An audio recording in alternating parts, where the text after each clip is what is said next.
नमस्कार मित्रांनो, अनुभव स्टडीमध्ये सर्वांचं स्वागत. 3 मार्च 2026चे जेवढेही महत्त्वाचे बुलेट रॅपिड फायरमधील प्रश्न असतील, हे महत्त्वाचे प्रश्न आपण बघूयात. रोज सकाळी 6 वाजता आपण हा व्हिडिओ बघत असतो आणि नक्कीच तुम्हाला हा व्हिडिओ आवडत आहे आणि त्याचं विश्लेषण देखील खूप महत्त्वाचं आहे. कारण जास्त वेळ न घालवता आपण थोडीशी माहिती आणि प्रश्न कव्हर करण्याचा प्रयत्न, चालू घडामोडीचे प्रश्न कव्हर करण्याचा आपण प्रयत्न करत असतो. ओके, चला.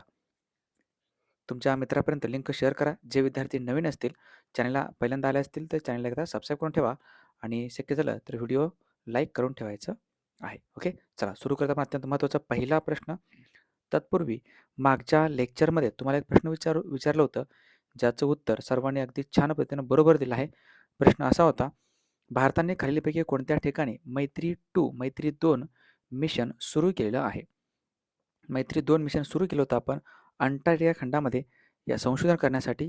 पर्याय क्रमांक 2 लक्षात ठेवा, अंटार्क्टिका या ठिकाणी आहे. आणि भारताचं आर्क्टिक या ठिकाणी मिशन कोणतं असेल? तर त्याचं नाव आहे हिमाद्री. भारताने अंटार्क्टिकावरती जे मिशन आहे, एक भारतीय होतं, भारती, मैत्री, दक्षिण गंगोत्री हे तुम्हाला माहिती असतील. जसं दक्षिणेकडे आहे अंटार्क्टिका, तसं उत्तरेकडे आर्क्टिक आहे. आर्क्टिकवरती भारताचा जो काही मिशन आहे, त्याचं नाव आहे हिमाद्री. चला, अत्यंत महत्त्वाचा आजचा पहिला प्रश्न जो तुमच्या समोर आहे. दरवर्षी जागतिक वन्यजीव दिन हा कधी साजरा केला जात असतो?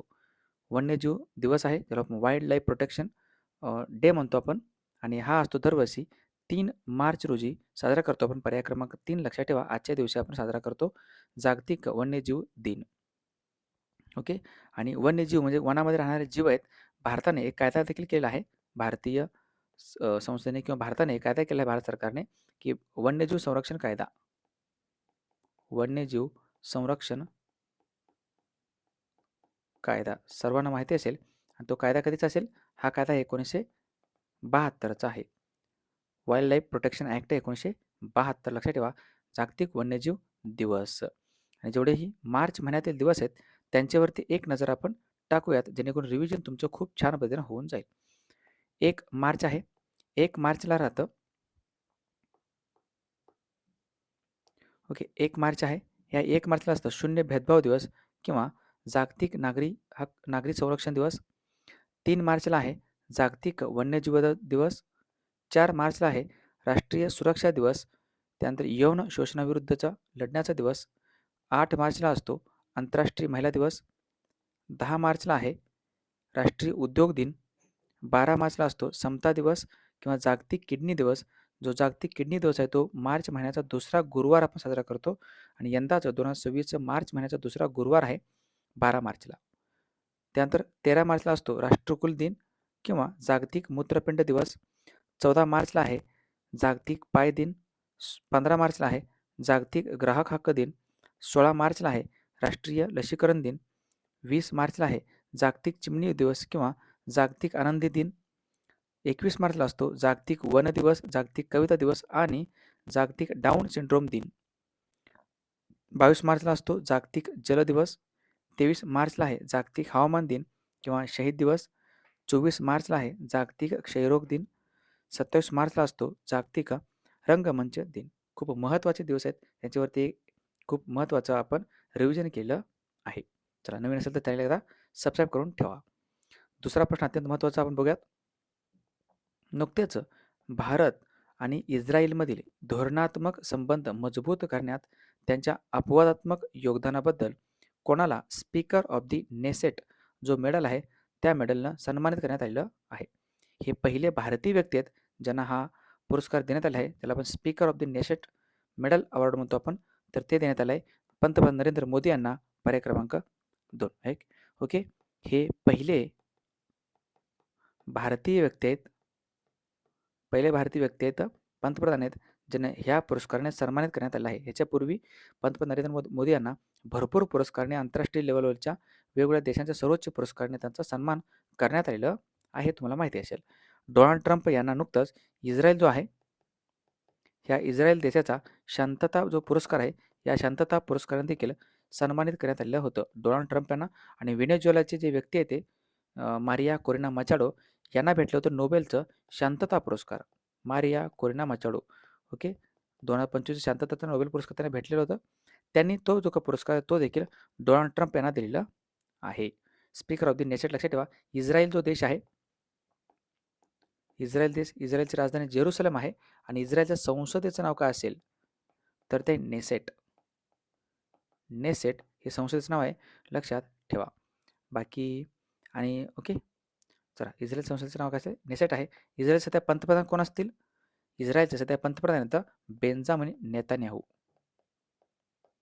बेंजामिन नेतान्याहू लक्षात ठेवा. हे आहेत पंतप्रधान नरेंद्र मोदी. आणि मोदी जे काही 2014मध्ये सर्वात पहिल्यांदा पंतप्रधान बनले होते जूनमध्ये. तर त्यावेळेस त्यांनी जून 2014मध्ये पहिल्यांदा भूतान देशाचा दौरा केला होता, लक्षात ठेवा. आणि आता रिसेंटली सर्वात नवीनतम अलीकडेच म्हणजे काय फेब्रुवारी 2024मध्ये त्यांनी इस्रायलचं भेटीवरती गेलेले आहेत. इस्रायलचं नेसेटमध्ये संबोधन करणारे ते पहिले भारतीय व्यक्ती आहेत, हेही विसरायचं नाही. ओके, 2014मध्ये भरपूर देशांचा दौरा मोदींनी केलेलं होतं. एक भूतान आहे, नेपाळ आहे, ऑस्ट्रेलिया आहे आणि फिजी आहे. लक्षात ठेवा फिजी, त्यानंतर आहे मॉरिशस, श्रीलंका, ओके, मंगोलिया. भरपूर देशांचा दौरा त्यांनी केले आहेत, वाचून घेऊ शकता. टोटलपणे या ठिकाणी साधारणतः 19 देशांचे त्यांनी दौरा केलेला आहे. 19 देशांच्या संसदेमध्ये जाऊन मोदींनी संबोधन केलेलं आहे. पुढचा प्रश्न, तिसरा प्रश्न. नुकतेच महाराष्ट्रातील कोणते गाव हे भारतातील पहिले नेट झिरो पंचायत असल्याचे घोषित करण्यात आलेलं आहे? ओके, भारतातील पहिले नेट झिरो पंचायत आहे आणि हे गाव आहे ज्याचं नाव आहे बेला गाव. बेला जे की भंडारा जिल्ह्यामध्ये येतं. ओके, भंडारा जिल्ह्यामध्ये साधारणतः 7 तालुक्यांची संख्या येतं. लक्षात ठेवा बेला गाव खूप महत्त्वाचं आहे.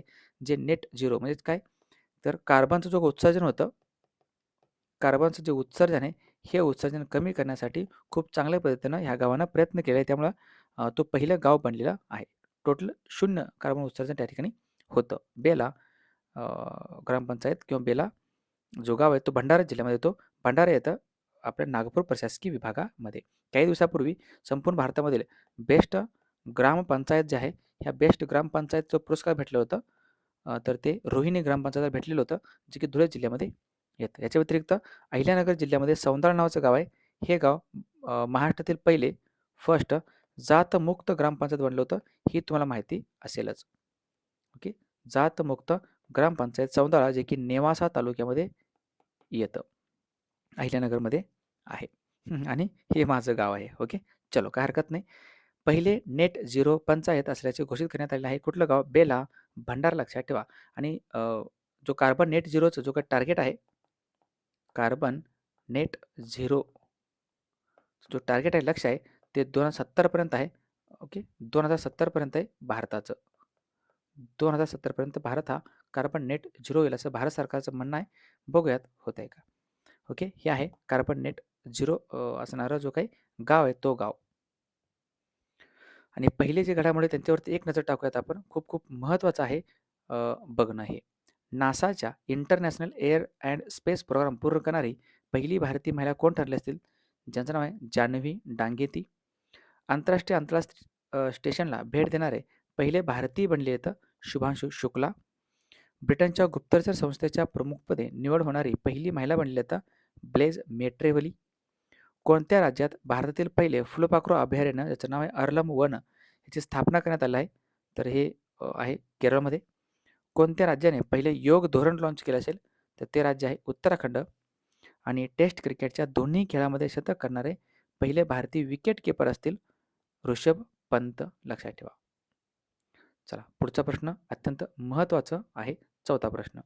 नुकतेच भारतीय लष्कराने कोणत्या राज्यात मुसळधार बर्फवृष्टीच्या शून्याखालील म्हणजे मायनस टेम्परेचरमध्ये तापमान असेल त्या ठिकाणी अडकलेल्या जेवढे स्थानिक म्हणजेच त्या राज्यामधील स्थानिक लोक आणि त्या ठिकाणी बघण्यासाठी गेलेले जे पर्यटक आहेत, ह्या पर्यटकांना कोणत्या ऑपरेशनच्या अंतर्गत मदत केलेलं आहे? ही कुणी मदत केली असेल? इंडियन आर्मीनं. इंडियन जी आर्मी आहे म्हणजे भारतीय जे भूसेना आहे यांनी ही मदत केली आहे आणि ऑपरेशन राबवलं त्या ठिकाणी ऑपरेशन हिमराहत नावाचं पर्याय क्रमांक 4. ऑपरेशन हिमराहत लक्षात ठेवा. कुठं? सिक्कीममध्ये.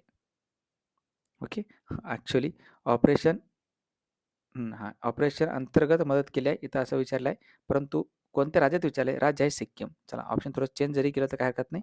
ह्या प्रश्नाचं उत्तर आहे सिक्कीम. लक्षात ठेवा. सिक्कीममध्ये हे राबवण्यात आलेलं आहे. सिक्कीमचे मुख्यमंत्री कोण असतील?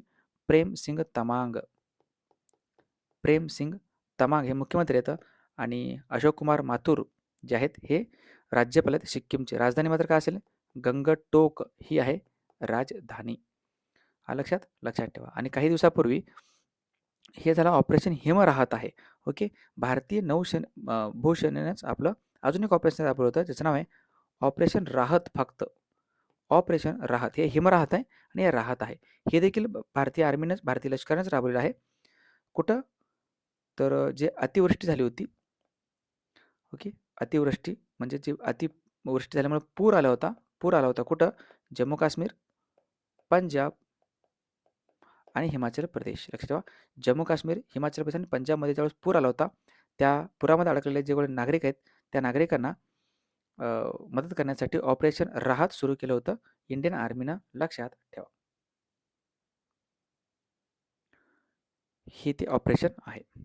पुढचा प्रश्न क्रमांक 5वा. नुकतेच कर्नाटकला हरवून पहिल्यांदाच रणजी करंडक 2025-26चे विजेतेपद कोणी पटकावलेलं आहे? पहिल्यांदा हे लक्षात ठेवा की रणजी ट्रॉफीचा संबंध कोणत्या खेळाशी आहे? हे आहे क्रिकेट. ओके. रणजी ट्रॉफीचा संबंध क्रिकेटशी संबंधित आहे. लक्षात ठेवा रणजी ट्रॉफी आणि पहिल्यांदाच जिंकलं आहे 2025-26चे विजेतेपद जम्मू काश्मीरनं पर्याय क्रमांक 4. हरवलं कोणाला? उपविजेता कोण असेल तर कर्नाटकला हरवलेलं आहे. कर्नाटक हा उपविजेता आहे. जम्मू काश्मीर जिंकला आहे. जम्मू काश्मीरची राजधानी श्रीनगर. ओमर अब्दुल्ला मुख्यमंत्री आहेत. लक्षात ठेवा. आणि ही जी काय स्पर्धा आहे कोणती? रणजीवाली. ह्याचं पहिलं संस्करण किंवा पहिली आवृत्ती पार पडली होती. सुरुवात झाली होती रणजी ट्रॉफी 1934-35 मध्ये सर्वात पहिल्यांदा पार पडली आहे. लक्षात ठेवा. आणि याच्यामध्ये सर्वाधिक वेळा विजेता कोणता संघ असेल तर तो संघ आहे मुंबई. मुंबईनं सर्वाधिक जास्त वेळा आतापर्यंत 42 वेळा जिंकलेला आहे. रणजीमध्ये सर्वाधिक रन धावा कुणाच्या नावानं असतील तर त्यांचं नाव आहे वसीम जाफर. लक्षात ठेवा. आणि राजेंद्र गोयल यांच्या नावाने सर्वाधिक विकेट देखील आहेत या रणजीमध्ये. नुकतंच ना सर्व्हिसेसनं एक ट्रॉफी जिंकली. कोणती ट्रॉफी? संतोष ट्रॉफी. लक्षात ठेवा. संतोष ट्रॉफी जो की ज्याचा संबंध आहे फुटबॉल संबंधित आहे. संतोष ट्रॉफी याचे विजेता आहे सर्व्हिसेस. ओके. रणजी करंडक जिंकले. लक्षात ठेवा. T20चं वर्ल्ड कप भारतामध्ये सध्या चालू आहे. भारत आणि श्रीलंकामध्ये हे चॅम्पियन्स आहे रणजीवाला. पहिल्यांदा त्यांनी जिंकलंय हेही तुम्ही विशेष लक्षात ठेवू शकता. चला पुढचा प्रश्न 6वा प्रश्न. नुकतेच महाराष्ट्रातील कोणत्या जिल्ह्यातील प्रतिष्ठित our lady of grace cathedral जो चर्च आहे ह्या ग्रेस कॅथेड्रलला सांस्कृतिक वारसा संवर्धनासाठी 2025चा युनेस्को आशिया पॅसिफिक पुरस्काराने सन्मानित करण्यात आलेलं आहे? हे our lady of grace cathedral जे आहे ते पालघर जिल्ह्यामध्ये पर्याय क्रमांक 3. लक्षात ठेवा. पालघर जिल्हा हा ठाणेमधून वेगळा झाला आहे. कधी? तर 1 ऑगस्ट 2014 मध्ये वेगळा झालेला आहे. लक्षात ठेवा. पालघर जिल्ह्यामध्ये साधारणतः 8 तालुक्यांची संख्या येतं. ही आशिया पॅसिफिक पुरस्काराने युनेस्कोच्या पुरस्काराने जिंकलेलं आहे. या ठिकाणी असणारा जो की हा चर्च आहे grace cathedral church, our lady of grace cathedral. युनेस्कोने संपूर्ण भारतामध्ये 44 असे स्थळ आहेत 44 असे स्थळ आहेत ज्या 44 स्थळांना जागतिक वारसा स्थळामध्ये स्थान देण्यात आलेलं आहे. किती? हे 44 स्थळ आहेत. मग ही जी काय स्थळ आहेत ती कोणती स्थळे असतील? भरपूर स्थळे आहेत. मात्र 44 कोणतं असेल तर ते आहे छत्रपती शिवाजी महाराजांचे मराठा मिलिटरी लँडस्केप म्हणून जे 12 किल्ले आहेत ते वाले. 11 किल्ले महाराष्ट्रामध्ये, एक किल्ला जो आहे तो जिंजीचा किल्ला तामिळनाडू राज्यामध्ये आहे. युनेस्कोचे हेडक्वार्टर कुठं असेल? मुख्यालय आहे फ्रान्सची राजधानी पॅरिस या ठिकाणी. लक्षात ठेवा. हे ते कॅथेड्रल आहे. 7वा प्रश्न अत्यंत महत्त्वाचा. नुकतेच 25 ते 28 फेब्रुवारी 2026 दरम्यान खालीलपैकी कोणत्या ठिकाणी राष्ट्रीय आरोग्य मेळाव्याचे उद्घाटन राष्ट्रपती द्रौपदी मुर्मू यांच्या हस्ते करण्यात आलेलं आहे? हे जे राष्ट्रीय आरोग्य मेळाव्याचे उद्घाटन करण्यात आलं आरोग्याविषयीची माहिती सर्वांना देण्यासाठी हे बुलढाणा जिल्ह्यामध्ये पर्याय क्रमांक 1 आपल्या महाराष्ट्रामध्ये. बुलढाणा जिल्ह्यामध्ये कुठं? तर शेगावला. गजानन महाराज शेगाव. लक्षात ठेवा. बुलढाणा MP आहे. आरोग्य मेळावा आणि उद्घाटन स्वतः द्रौपदी मुर्मू यांनी केलं असल्यामुळं हा प्रश्न महत्त्वाचा बनून जातो. बुलढाणा जिल्ह्यामध्ये साधारणतः 13 तालुक्यांची संख्या आहे. 13 तालुक्यांची संख्या आहे. बुलढाणा जिल्ह्यामध्ये कोणती कोणती अभयारण्य येत असतील? कोणती कोणती अभयारण्य येत असतील बुलढाणा जिल्ह्यामध्ये? एक आहे अंबा बरवा नावाचं. अंबा बरवा आहे. लक्षात ठेवा. ज्ञानगंगा आहे. सगळ्यात महत्त्वाचं लोणार आहे. जे लोणार सरोवर पण आहे आणि उल्कापातामुळे निर्माण झालेले सरोवर लोणार सरोवर जे की महाराष्ट्रातील दुसरे रामसर स्थळ पण होतं. महाराष्ट्रातील दुसरे रामसर स्थळ कुठलं असेल? लोणार सरोवर. आरोग्य मेळा लक्षात ठेवा. आणि केंद्राचे आरोग्यमंत्री कोण असतील? केंद्राचे आरोग्य मंत्रालयाचे मंत्री कोण असतील? ज्याचं नाव आहे जे.पी. नड्डा. हे तर मुख्यमंत्री आरोग्यमंत्री केंद्राचे आणि आरोग्य राज्यमंत्री येतं प्रतापराव जाधव. महाराष्ट्राचे आरोग्यमंत्री येतं प्रकाश आंबेडकर. लक्षात ठेवा. हे 25 ते 28 फेब्रुवारी दरम्यान एक मैदान आहे विसावा भक्त निवास संकुल आनंद सागर रोड शेगाव जिल्हा बुलढाणा या ठिकाणी राष्ट्रपती द्रौपदी मुर्मू यांच्या हस्ते लक्षात ठेवा. हे केंद्रीय आयुष मंत्रालयाच्या अंतर्गत हे जे आहे ना हे भरवण्यात आलं होतं आयुष मंत्रालयाच्या अंतर्गत. मग केंद्रीय आयुष मंत्रालयाचे मंत्री कोण असतील? त्यांचं नाव प्रतापराव जाधव. प्रतापराव जाधव हे ते केंद्रीय आयुष मंत्रालयाचे मंत्री. लक्षात ठेवा. स्वतंत्र कारभार यांच्याकडे आहे आणि केंद्रीय आरोग्य राज्यमंत्री पण आहेत. केंद्रीय आरोग्य राज्यमंत्री आहेत प्रतापराव जाधव जे की आपल्या महाराष्ट्राचे आहेत. त्यामुळे तो खूप महत्त्वाचा मुद्दा आहे. लक्षात ठेवा. चला त्यानंतर पुढचा प्रश्न 8वा प्रश्न महत्त्वाचं आहे. नुकतेच खालीलपैकी कोणत्या राज्याने मेरी रसोई योजना लॉन्च केलेलं आहे? मेरी रसोई योजना लॉन्च केली कोणत्या राज्यानं? तर ते राज्य आहे पंजाब. भगवंत मान यांचं सरकार आहे पंजाबमध्ये. पर्याय क्रमांक 2 राईट आन्सर आहे पंजाब. कोण आहेत मुख्यमंत्री? भगवंत मान. आम आदमी पक्ष सरकार आहे. भगवंत मान लक्षात ठेवा. आम आदमी पक्ष जो की एक राष्ट्रीय पक्ष देखील आहे. राष्ट्रीय पक्ष आहे. ओके आलं लक्षात. पंजाब राज्यामध्ये ना एकही राष्ट्रीय उद्यान येत नाही. हा पण क्वेश्चन आला पेपरला. ओके एकही राष्ट्रीय उद्यान नसलेला राज्य कोणता आहे म्हणून पंजाब लक्षात ठेवा. त्याची राजधानी येतं चंदीगड. हरियाणाची पण राजधानी चंदीगडच आहे. आणि कशासाठी ही योजना आहे? हे भगवंत मान हे कशासाठी असेल तर 40 लाख जेवढी ही पंजाबमधील परिवार असतील कुटुंब असतील त्यांना जे काही अन्न आहे आणि कुठलं अन्न पोषणयुक्त अन्न देण्यासाठीची योजना आहे. लक्षात ठेवा. हे तर सगळी माहिती दिलेली आहे. काय आवश्यकता नाही. फक्त डायरेक्ट वन लाईनरमध्ये प्रश्न विचारतील की मेरी रसोई योजना कोणत्या राज्यानं राबवलेलं आहे म्हणून. 9वा प्रश्न अत्यंत महत्त्वाचा. ग्लोबल AI समिट 2026 खालीपैकी कोणत्या देशात होणार आहे? बघा ग्लोबल AI समिट आहे ज्याला ज्याला आपण काय म्हटलं इम्पॅक्ट समिट भारतामध्ये पार पडलं जातं. आपण त्याला AI इंडिया इम्पॅक्ट समिट 2026 म्हटलं. 26 भारतामध्ये पार पडले सगळ्यांना माहिती असेल नवी दिल्ली या ठिकाणी भारत मंडपम या ठिकाणी. परंतु पुढच्या वर्षी दुसरं कुठं होणार आहे? हे होणार आहे स्वित्झर्लंड या देशामध्ये. स्वित्झर्लंडमध्ये कुठं तर जिनिव्हा या ठिकाणी. जिनिव्हा या ठिकाणी होणार आहे AI इम्पॅक्ट समिट पुढच्या वर्षी. लक्षात ठेवा. जिनिव्हामध्ये WHOचं मुख्यालय, WTOचं मुख्यालय, WMOचं मुख्यालय, रेड क्रॉसचं मुख्यालय, ओके UNHCRचं मुख्यालय, भरपूर संस्थेचं हेडक्वार्टर जिनिव्हा या ठिकाणी स्वित्झर्लंड ज्याची राजधानी येतं बर्न. बर्न ही स्वित्झर्लंड या देशाची राजधानी आहे. लक्षात ठेवा. चला कमेंट बॉक्समध्ये सांगा फ्रान्समध्ये 2026 मध्ये कोणती बैठक होणार आहे? फ्रान्समध्ये कोणती बैठक होणार 2026 मध्ये सांगायचं आहे. पुढचा प्रश्न 10वा अंतिम प्रश्न महत्त्वाचा आहे.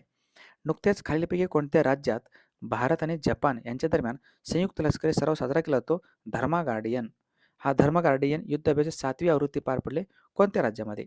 तर तो राज्य आहे उत्तराखंड. पर्याय क्रमांक 4 लक्षात ठेवा. उत्तराखंड ठिकाण आहे चौबत्तिया. चौबत्तिया या ठिकाणी हे पार पडलेलं आहे. धर्मा गार्डियन भारत व जपान यांच्या दरम्यान साजरा केला जातो. याच्या व्यतिरिक्त ज्या माता नावाचा एक युद्धाभ्यास भारत व जपान साजरा करतात. त्यानंतर जिमेक्स आहे बघा. जिमेक्स एक युद्धाभ्यास भारत व जपान आहे. शिन युयू मैत्री नावाचं पण एक आहे. भारत जपान ऑस्ट्रेलिया आणि अमेरिकाच्या दरम्यान मलबार पण आहे. ओके हे सगळे युद्धाभ्यास आणि आता एक धर्मा गार्डियन हे सगळे युद्धाभ्यास भारत व जपान साजरे करतात. लक्षात ठेवायचं आहे. खूप महत्त्वाचा हा मुद्दा आहे.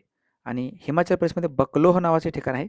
बकलोह जे हिमाचल प्रदेशमध्ये या ठिकाणी 2025 मध्ये कोणता युद्धाभ्यास पार पडला असेल? वज्रप्रहार प्रहार. बघा क्वेश्चनात थोडंसं पेपरचे काठिण्य पातळी ना थोडंसं वाढत चाललेलं आहे. तुम्हाला प्रश्न डायरेक्ट असं विचारणार नाहीत आता, की वज्रप्रहार युद्धाभ्यास कोणत्या देशासोबत भारत साजरा करतो? अमेरिका. सगळ्यांना माहिती आहे. हा थोडासा अवघड प्रश्न काय असेल, की वज्रप्रहार 2025चं सॉरी 26 आहे. 2026ची आवृत्ती कोणत्या ठिकाणी पार पडली? हिमाचल प्रदेश. मग असा प्रश्न विचारतील. धर्मगडी कुठं पार पडलं? उत्तराखंड. ठीक आहे ना? थोडंसं काठिण्य पातळी जशीच आली तसं आपल्याला वाचायचं आहे, तसा आपल्याला अभ्यास करायचा आहे. लक्षात ठेवा. जपानची राजधानी आहे टोकियो. टोकियोमध्ये 2020मध्ये ऑलिम्पिक क्रीडा स्पर्धा देखील पार पडले होते आणि जपानची पहिली महिला पंतप्रधान म्हणलं तर साने तकैची. साने तकैची लक्षात ठेवा. हे होते अत्यंत महत्त्वाचे प्रश्न. मला वाटतं नक्कीच आय होप तुम्हाला हे व्हिडिओ आवडला असेल आणि थोडीशी एक्स्ट्रा माहिती देतो. बाकी प्रश्न असतो, प्रश्न उत्तर वाचून दाखवण्यामध्ये काही मोठेपण नाही आहे. त्याच्याविषयी 4-5 पॉईंट एक्स्ट्रा जर तुम्हाला सापडले तर त्याहून कमीत कमी वेळामध्ये साधारणतः तर त्याहून मोठं अजून काय असणार आहे तुमच्यासाठी. ओके. चला कालच्या प्रश्नाचं पण रिव्हिजन आपण नेहमीप्रमाणे करत असतो. तसं आजही करून बघूयात आपण. कारण रिव्हिजन जेवढं जास्त तुम्ही करचाल तेवढं जास्त फायदा हा तुम्हालाच होणार आहे. ओके. चला बघूयात आपण पहिला प्रश्न. जानेवारी 2026 साठी ICC पुरुष प्लेअर ऑफ द मंथ कोण असतील? ज्यांचं नाव आहे डॅरियल मिसेल. राजस्थान सरकारने माउंट आबूचे नाव बदलून काय केलं आहे? अबू राज असं केलेलं आहे. 26 ते 28 फेब्रुवारी 2026 दरम्यान कोणत्या राज्यात ईशान्येकडील तांदळाचा महोत्सव वारसा धान्य हे पहिलेच महोत्सव पार पडले आहे? नागालँड या राज्यामध्ये. कोणत्या राज्यात भारतातील पहिले राष्ट्रीय अपंग क्रिकेट जो काही स्पर्धा आहे, महोत्सव आहे, ह्याचं आयोजन करण्यात आलं होतं? मध्य प्रदेशमधील भोपाळ या ठिकाणी. कोणाला UNचा global champions for road safety नियुक्त करण्यात आले आहे? तर ती व्यक्ती आहेत सचिन तेंडुलकर. कोणत्या दिवशी शून्य भेदभाव दिन साजरा करण्यात आला नुकतंच? 1 मार्च रोजी. नुकतेच चर्चेत असलेले एक पुस्तक आहे Atal Bihari Vajpayee the eternal statesman. हे पुस्तक कोणाचं असेल? विजय गोयल यांचं हे पुस्तक आहे. भारत व अमेरिका यांच्या दरम्यान वज्रप्रहार युद्धाभ्यास 2026चे आयोजन कोणत्या ठिकाणी करण्यात आलं आहे? बकलोह हिमाचल प्रदेशमध्ये. जागतिक महासागर विज्ञान काँग्रेस 2026चे आयोजन कोणत्या ठिकाणी करण्यात आलं होतं? गोवामध्ये. आणि रॉब जेटन हे कोणत्या देशाचे सर्वात तरुण आणि उघडपणे समलैंगिक पंतप्रधान बनलेले असतील? त्या देशाचं नाव आहे नेदरलँड. नेदरलँड. ओके. चला जाता या प्रश्नाचं उत्तर सर्वांनी कमेंट बॉक्समध्ये द्या. नुकतेच 17-18 फेब्रुवारी 2026 दरम्यान बायो आशिया शिखर परिषद 2026चे आयोजन कोठे करण्यात आलं होतं? ऑप्शन तुमच्या समोर आहेत. उत्तर कमेंट बॉक्समध्ये द्यायचं आहे. उद्या या प्रश्नाचं उत्तर आपण व्यवस्थितपणे बघूयात. ओके. चला व्हिडिओ शेवटपर्यंत बघितल्याबद्दल धन्यवाद. आपली 3 पुस्तकं मार्केटमध्ये आहेत. जाता सांगतो. राजगुरू आहे ₹790 मूळ किंमत आहे. दुकानामध्ये याची प्राईस कमी जास्त होऊ शकते. नादवर्दीचं पुस्तक आहे ₹390 हे पुस्तक तुम्हाला घरपोच देखील भेटून जाईल. स्वप्नपूर्ती जे रोज रात्री 9 वाजता स्वप्नपूर्ती सिरीज याच आपल्या यूट्यूब चॅनलवरती आपण घेत असतो. तर नक्कीच याच्यावरती आधारित हे स्वप्नपूर्ती पुस्तक पण अवेलेबल आहे. हस्तलिखित नोट्स आहेत. नक्कीच तुम्ही हे पुस्तक घेऊ शकता. घरपोच पुस्तक मागवण्यासाठी ह्या नंबरला WhatsAppला मेसेज करा. अन्यथा Amazon, Flipkart आणि MPSC बुक्स या वेबसाईटवरती देखील तुम्ही हे पुस्तक कोणतीही खरेदी करू शकता. कमीत कमी वेळामध्ये जास्तीत जास्त फायदा तुम्ही करून घेऊ शकता. GK साठीची तिन्ही पुस्तकं अख्ख्या महाराष्ट्रामध्ये खूप फेमस आहेत. बाकी जर तुम्ही पोलीस भरती करत असाल तर खास करून पोलीस भरतीसाठीचं रिव्हिजन म्हणून तुम्ही नादवरीचं पुस्तक घेऊ शकता. चला तर शेवटपर्यंत व्हिडिओ बघितल्याबद्दल धन्यवाद. जाता येता लाईक करा, शेअर करा आणि तुमच्या मित्रापर्यंत ओके पोहोचवा व्हिडिओला जास्तीत जास्त. आणि नवीन असेल तर चॅनलला सबस्क्राईब करायला विसरू नका. भेटू उद्या सकाळच्या 6 वाजताच्या बुलेट रॅपिड फायरमध्ये आणि अदर आपल्या कोणत्याही लेक्चरमध्ये अनुभव स्टडीच्या याच चॅनलवरती. थँक्यू. जय हिंद.